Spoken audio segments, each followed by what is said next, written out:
Totally disturb ہے، جس کی وجہ سے وہ تندرست نہیں کنسیڈر ہو سکتا. کیونکہ naan rapid eye movement sleep, جو پہلے پہر کی نیند ہے، وہ کسی بھی شخص کے تندرست رہنے کے لیے بہت ضروری ہے. کیونکہ اسی پہر میں جب آپ naan rapid eye movement sleep لیتے ہیں تو آپ کی جتنی سیکھی ہوئی، جتنی ابزارب کی ہوئی چیزیں برین میں ہوتی ہیں، وہ پچھلے پہر میں جا کے شیلفنگ ہوتی ہے، ان کو برین ان کے آرگنائز سسٹم میں پلیس کرتا ہے. لیکن جب آپ پچھلے پہر جا کے سوتے ہیں تو موسٹ آف دا ٹائم ان لوگوں کو ڈراؤنے خواب آتے ہیں، کیونکہ برین اس وقت ورکنگ کنڈیشن میں ہوتا ہے. آپ کی ساری میموریز کو، آپ کی ساری سیکھی ہوئی چیزوں کو وہ شیلفنگ کر رہا ہوتا ہے، اور آپ وہاں اس ٹائم سونے کی کوشش کرتے ہیں. تو اس لیے اپنے پی کیو لیول کو صحیح رکھنے کے لیے، اپنے فٹنس کو صحیح رکھنے کے لیے آپ کی پراپر نیند بھی ضروری ہے. 3 چیزیں. چوتھی چیز، پلے ٹائم.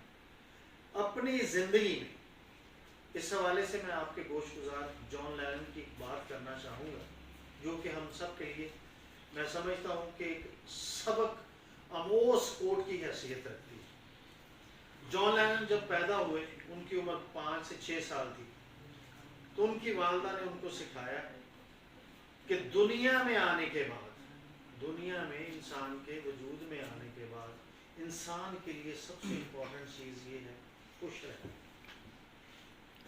اب جان لینن کے بچپن میں ہی یہ دماغ برین میں سما گیا. جان لینن اسکول جاتے ہیں، 7 یا 8 سال ان کی عمر ہے، اور ان کی ٹیچر انہیں ایک ایسے دیتی ہے لکھنے کے لیے، اور ایسے کا ٹاپک ہے کہ what would you like to be when you grow اپ.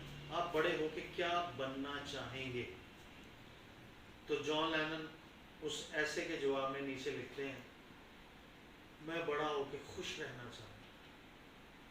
تو ان کی ٹیچر ان کو مخاطب کر کے کہتی ہیں کہ بیٹا آپ کو میرے سوال کی سمجھ نہیں آئی. تو جان لینن جواب میں ایک بڑی تاریخی لائن کہتے ہیں کہ میڈم آپ کو زندگی کی سمجھ نہیں آئی. انسان کے لیے خوش رہنا بہت ضروری ہے، اور خوش رہنے کے لیے آپ کو وقت کا انتظار نہیں کرنا چاہیے.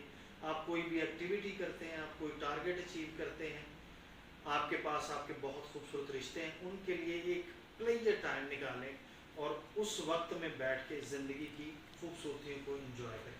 یہ 4 چیزیں اگر آپ پراپر کرتے ہیں تو آپ کا پی کیو لیول اپ رہتا ہے، آپ ٹو دا مارک رہتا ہے، اور آپ فٹ ہوتے ہیں. جو اگلے ہمارے 4 پیراڈائم ہیں، جو میں آگے جا کے آپ کو 3 پیراڈائم ڈسکس کرنے والا ہوں. آپ کا پی کیو چیک ہو گیا، 25% آپ کے مارکس اس میں. نیکسٹ آتا ہے آپ کا آئی کیو، انٹیلیجنٹ کوشچن. جیسے وہاں آپ کو 4 چیزوں پہ فوکس کرنا ہے، ڈائٹ، ایکسرسائز اور پلیئر ٹائم اور سلیپ پیٹرن. اور اس میں آپ نے کیا کرنا ہے؟ نالج، اسکل، ایٹیچیوڈ. آپ کا جو برین ہے it is just like a monkey. یہ 1 منٹ میں یہاں ہوتا ہے، 1 منٹ میں ابھی یہ کسی بازار میں ہوگا، 1 منٹ میں ہو سکتا ہے کسی اور ملک میں ہو، 1 منٹ میں ہو سکتا ہے کسی اور تقریب میں. Your brain is just like monkey. تو مونکی کو بیزی کرنے کے لیے، برین کو بیزی کرنے کے لیے آپ کو اسے کچھ دینا ہے.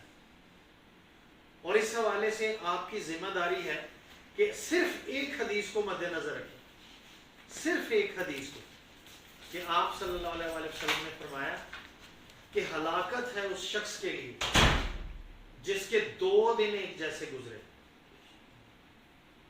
اگر آپ اپنے ریفلیکس سسٹم میں جاتے ہیں، آپ چیک کرتے ہیں اپنے آپ کو کہ آج میرا دن کیسا گزرا، اور پھر اگلے دن بھی چیک کرتے ہیں آپ کے 2 دن ایک جیسے گزرے ہیں، تو اس سے مراد یہ ہے کہ آپ نے اس نعمت کا ضیاع کیا جو زندگی کی شکل میں اللہ تعالیٰ نے آپ کو دی. اور آپ زندگی کا شکر صرف اور صرف اس تنظیم کو پے بیک کر سکتے ہیں، زندگی کا شکر ادا کر سکتے ہیں، اس دنیا کے میکانزم میں فٹ ہو سکتے ہیں اگر آپ ڈیلی بیسس پہ یہ چیک کریں کہ میں روز کوئی نہ کوئی نئی چیز سیکھ رہا ہوں، روز کوئی نہ کوئی نالج اپنے برین کو دے رہا ہوں، اور اس کے بعد یقیناً آپ کے ایٹیچیوڈ میں تبدیلی آتی ہے. کیونکہ دنیا میں سب سے جو بڑا خوف ہے وہ لا علمی کا ہے. کوئی بھی شخص جب ریئیکٹ کرتا ہے تو بنیاد